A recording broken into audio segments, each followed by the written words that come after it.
Ito ba yung special student na yun? Bulag nga talaga. Sira na yata ang ulo ng mga matatanda sa school board, ah. Kumuha pa ng mascot para lang may mapagkatuwaan tayo. Hoy, alternasyon bulag. All boys school to. Baka maling pinto ang napasukan mo, ha? Nasa kabilang kanto ang massage parlor. Na-detect ang pagtaas ng malice level sa paligid. Sinisimulan na ang conversion. Yayaman ako. Sa loob lang ng 10 segundo. Pumasok ang 30 milyong piso.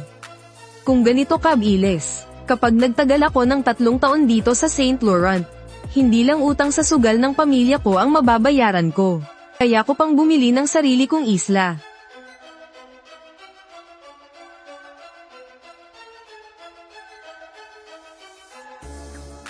Mga naglalakad na 500,000 ang mga to, ah.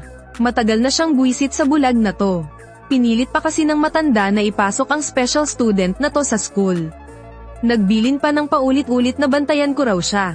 Bantayan, mukha niya. Ngayong araw, ipapaalam niya sa bulag na to, na hindi ganoon kadaling pumasok sa St. Laurent. Hoy, bago, alam mo ba ang patakaran dito? Kailangan mong lumuhad at magmakaawa pagpasok ng gate. Hahaha.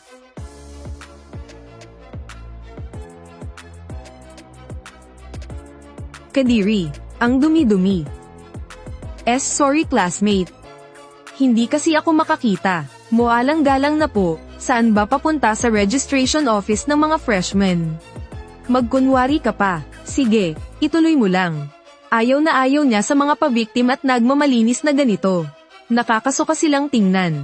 Dumiretso ka lang.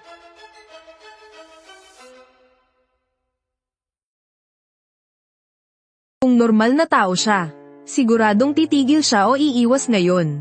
Pero isa siyang bulag. Paano nga naman makikita ng isang bulag ang patibong? Dahil masyadong mapagbigay ang walking ATM na to. Nakakahiya naman sa sarili ko kung palalampasin ko pa ang perang to, di ba? Kapag mas malakas ang pagkakabangga ko, mas malaki rin ang perang kikitain ko. Ang pagtumbang ito ay para sa financial freedom ng buong sangkatauhan. Tingnan lang natin kung paano siya madapa at mapahiya ngayon. Sino ba namang mag-aakalang walang kabog-abog na babagsak ang bulag na to? Hindi man lang nakasalag, dir-diretsyong lumagapak sa lapag. Dumudugo na agad. Gawa ba siya sa porselana?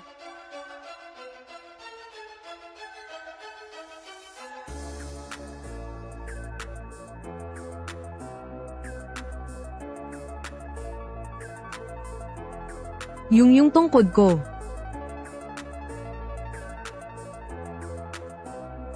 Gusto sana niyang magmura. Pero hindi niya alam kung sino ang mumurahin niya. Aawayin ba niya ang bulag na to dahil hindi tumitingin sa daan?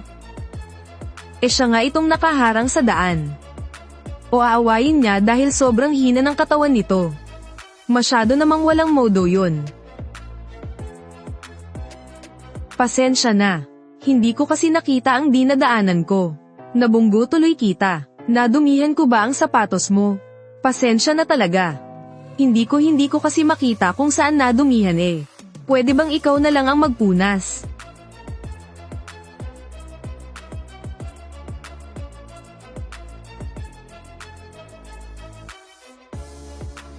Hoy. Nasa kaliwa mo ako. Papasensya na. Hindi ko sinasadya. Ang lakas ng tagas ng dugo mo. Gawa ka ba sa supot ng dugo?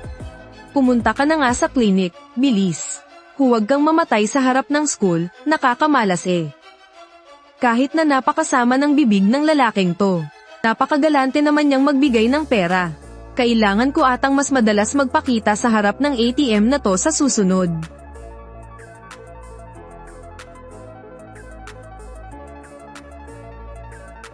Sige, aalis na ako. Isang anunsyo para sa dormitoryo ng mga bagong estudyante. Ang special admission student na si Sang Tian, dahil sa kanyang natatanging kondisyong pisikal, ay nangangailangan ng espesyal na pag-aalaga. Simula ngayong araw, ililipat siya sa Zone S, Building 1, Room 404. Putik, tama ba yung narinig ko?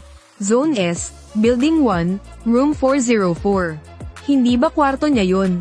Ang pinakadelikado at pinakamagulo sa buong campus. Ang S-Class Mixed Dorm na walang sino mang naglalakas loob na pumasok. Itatapon nila ang isang bulag sa lungga ng mga lobo. Gusto ba ng school na to na mapadali ang buhay niya?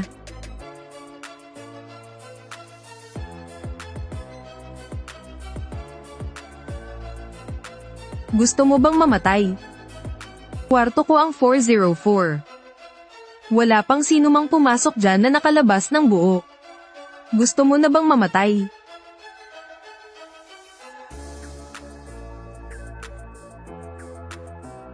Ayos. Yung paghablat na yun kanina. Kinonsidera ng sistema na isang pananakot mula sa pisikal na contact. Pumasok na naman ang 500 gold coins. Ito ba yung special scholar na yun?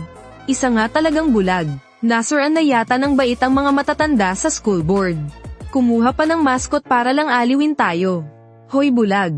Panlalaking eskwelahan ito. Baka mali ka ng napasukang pinto. Nasa kabilang kanto ang massage parlor. Miss Sang, sumunod po kayo sa akin. MMM.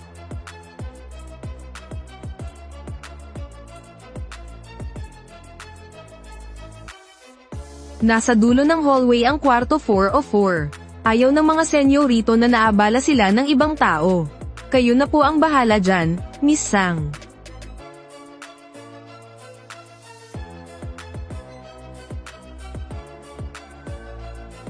Hallway ba talaga to? Mukha namang gintong daanan papunta sa isang vault.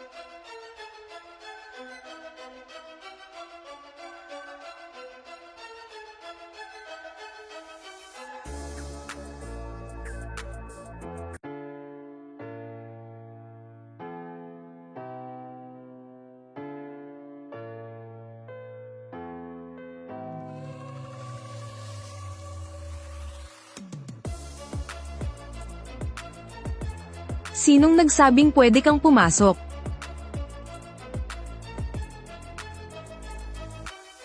Ako yung bagong roommate nyo. Lumayas ka rito. Hindi ako sanay na may kasamang basura sa iisang kwarto. Ding, na-detect ang pagkadiri ni Zaiwang. Dagdag na 1,000 gold coins.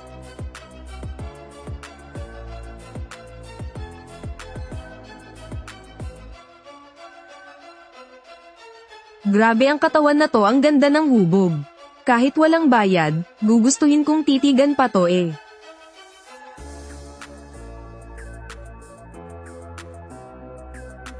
Tapos ka na bang tumitig?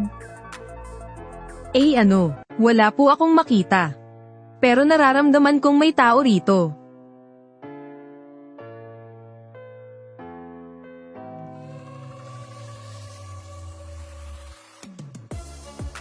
Sorry, pasensya na po talaga. Hindi ko po sinasadya. Wala po talaga akong makita. Paige, magdamit ka nga. Tinakat mo tuloy, kahit na isa siyang bulag. Hindi niya naman makikita yang pagiging malanding paboril mo. Pero kahit tumakbo ka pa ng hubad sa harapan niya, amoy mo lang ang malalanghap niya, di ba? Linisin mo yan. Kapag hindi yan malinis, itatapon ko siya palabas kasama ng mga basura.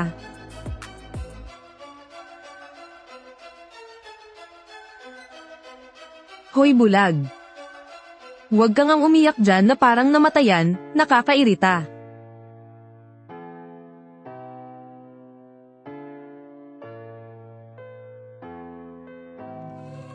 Pwede po bang magtanong saan po yung kama ko?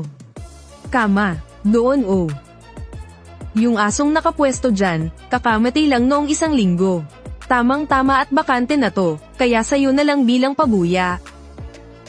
Tatao po ako. Dito, mas hamak ka pa sa aso. Ding, na-detect ang pagkasadistiko ni Zaiwang.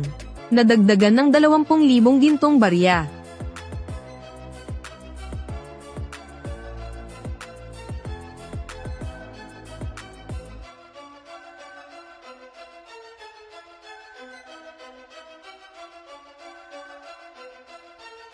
Ito ba yung bagong specimen para sa dissection natin? Ang kinis ng balat niya. Ano kaya ang mangyayari kapag hiniwan na to?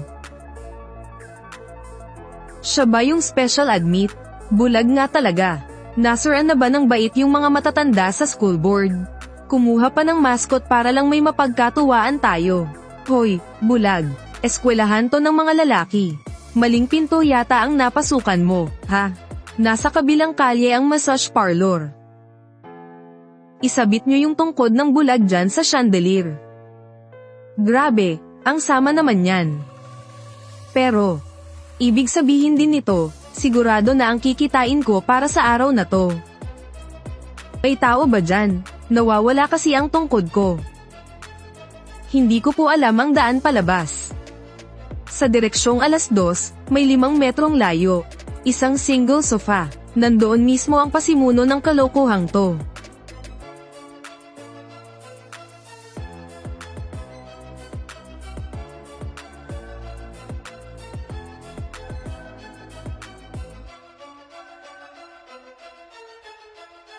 Papasensya na po. Akala ko kasi, armrest ng sofa. Hindi ko po talaga sinasadya. Ang ganda naman ng talbog ng leather sofa na to. HMPH. Sige po, aalis na po ako. 200,000, nakuha ko rin. Kung hindi pa ako tatakas ngayon, kailan pa? Malapit nang magsimula ang klase. Basta't makalabas lang ako sa pintong to, ligtas na ako. Saan ka pupunta? Papapasok na po sa klase. Klase.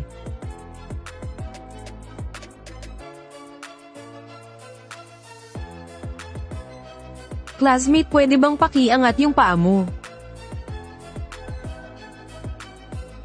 Gusto mong magmakaawa sa akin? Siya ba yung special admit? Bulag nga talaga. Maling pinto yata ang napasukan mo, ha? Nasa kabilang kalye ang massage parlor. Gusto mo bang magmakaawa sa akin? Puno na ang expectation value ni Zai Wang ayon sa system. Sanga ng misyon.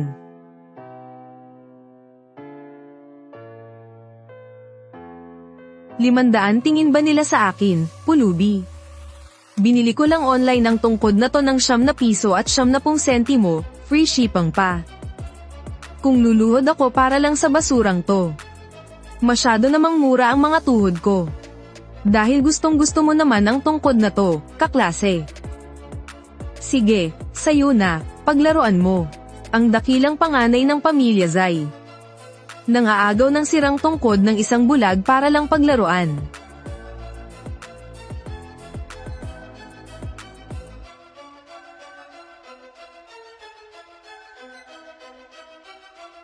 Sinabi ko bang pwede ka nang umalis? Kumukulo ang dugo sa galit.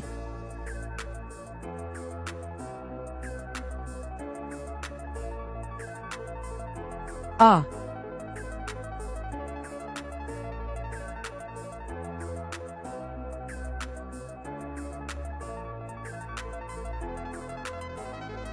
Ang tapang mo, bulag. Lakas ng loob mong kausapin ako na parang bata.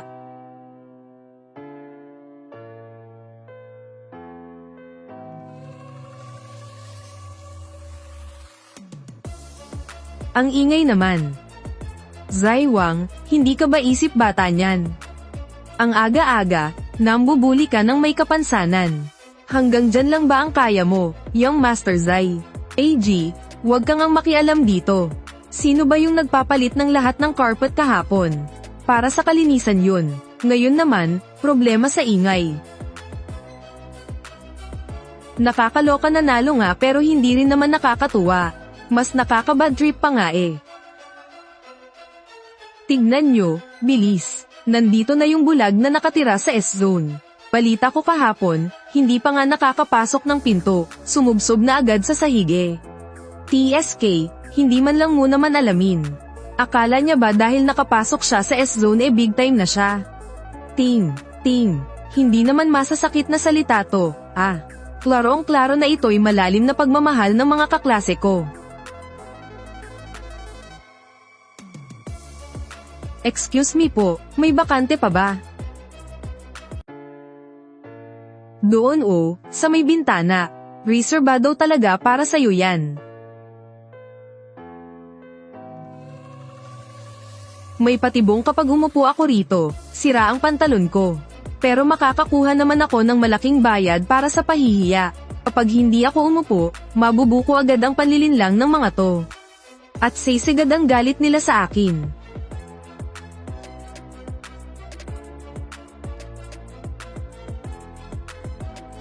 Ay, sorry, nadulas lang ako. Aray. Hala, may nabunggo ba ako? Natapon ba yung tinta?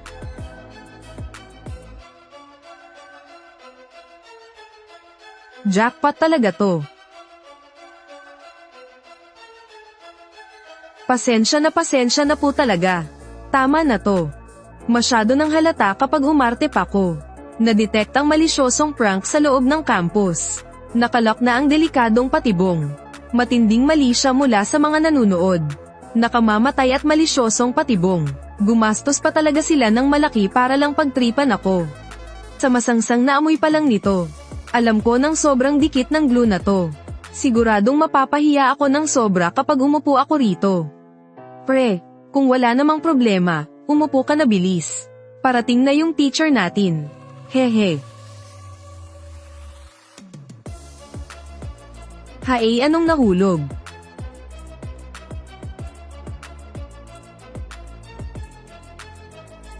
Yung bag yan ni Boss Wang. Boss Wang.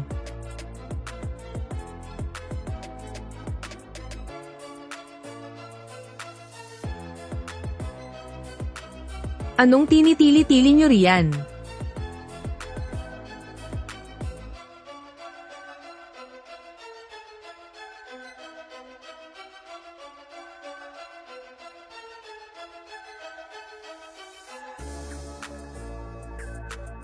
Sinong may gawa nito? Ayaw niyong magsalita, itong upuan ikaw ang naglagay nito, di ba? Boss Wang, hindi ko po sinasadya. Gusto ko lang po sanang pagtripan yung bagong bulag na yun eh. Hindi ko po alam, na mahuhulog dyan ang bag nyo. Totoo po. Nadetect ang matinding negatibong emosyon sa paligid. Kino-convert na sa gold coins. Kasalukuyang naipon na gold coins, 3,500. Pagtripan ng isang bulag ang galing mo rin eh, no?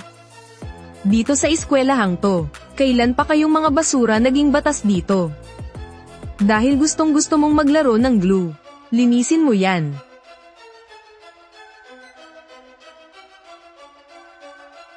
Boss Wang. Makakadisgrasya po to. Kung ayaw mong dilaan, okay lang din. Bayaran mo na lang tong bag ko. Isama mo na rin ang bayad sa danyos at pag-abala sa oras ko. Pati na rin yung bayad sa pagsira ng araw ko. Gawin na nating eksaktong 500,000. Pre, hayaan mo na. Baka gusto lang naman niyang magbiro sa akin. Tsaka sobrang dumi na ng upuang yan. Hindi na lang ako uupo riyan. Tumahimik ka. Itapon mo ang basurang yan sa labas. At tandaan nyo kapag may nang-ahas pang galawin ang mesa niya. Ako ang makakalaban nyo. Nadetect ang pagbabago sa ugali ng S-Class target. Matagumpay na na-activate ang exclusive protection mechanism. Ang galing mong umarte kanina. Ginamit mo ang lakas ng iba para lumaban. At inilipat mo sa iba ang problema. Hindi ko naiintindihan ang sinasabi mo.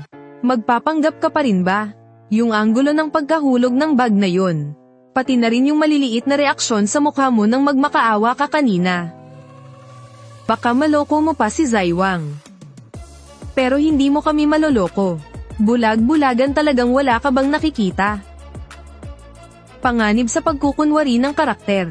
Panganib sa ekspresyon ng mukha. Na-trigger ang high-risk alert. Walang negatibong emosyon na maaaring i-convert. Gold coins, +0. Luay, ako ba ang kinakausap mo? May tinatawag sa medisina. Kapag may matulis na bagay na papalapit sa mata ng isang tao, magkakaroon ng hindi mapipigilang reaksyon. Ibig sabihin, mapapapikit sila. Babala, S-Class High-Risk Test. Nadetektang sobrang mapanganib na bagay na papalapit sa mata. Pinapayuhan ang host na umiwas agad. Hindi ko kayo maintindihan. Anong gagawin nyo?